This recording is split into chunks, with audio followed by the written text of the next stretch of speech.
Adoption. When the person can get into adoption.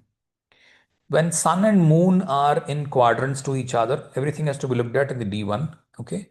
Sun and moon are in quadrants to each other. That means sun and moon are together.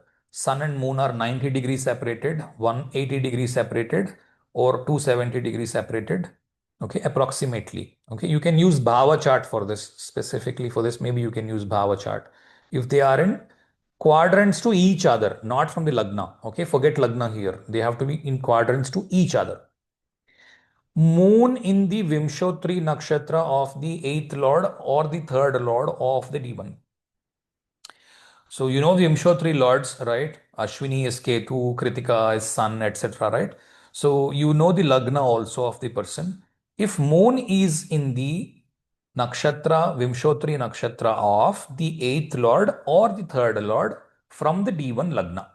Okay.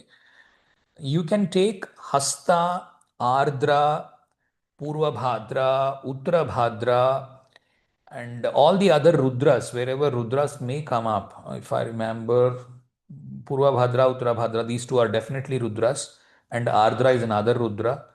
Okay, refer to nakshatras. We are running short of time, so I'm not getting into details. So Rudra connections, because Rudra did not have parents. We do not know where Rudra came from, right? Rudra came from the Bhrukuti of the Brahma, where usually we also say Bholenath has no mother and father, etc., right? So although Vishnu is also doesn't have mother, father, etc., but if you say somebody who doesn't have parents, the first lord that comes into our mind is the Shiva.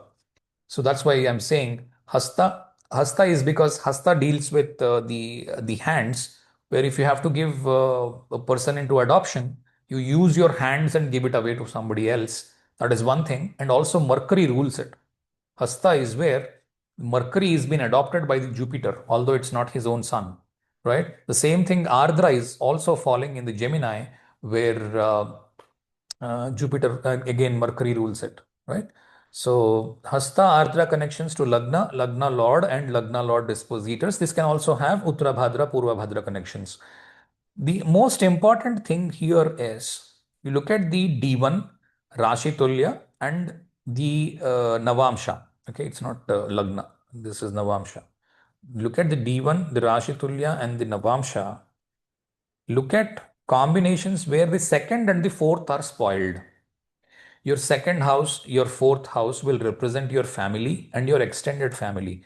If you are getting into an adoption, it will be destroyed, right? You cannot have the same family because your family is changing, right? So second and fourth will have connections to 6, 8, 11, and 12. What does it mean is 2 and 6th lords are connected, or 6th lord is in the 12th house, second lord is in 6th house, second lord is in 8th house, second lord is in 11th house. 11th house is also not a good house, okay? Fourth lord is in the 11th house. These are all those things where you have higher tendency to get into adoption. You have to check this from D1, Rasitulya, and the Navamsha, Lagna. Okay. This is where I would want to end the class. Anybody has questions? I know there's a lot of content today. Please go back home, read. Listen to the video for a couple of times and try to understand. Any questions, please ask.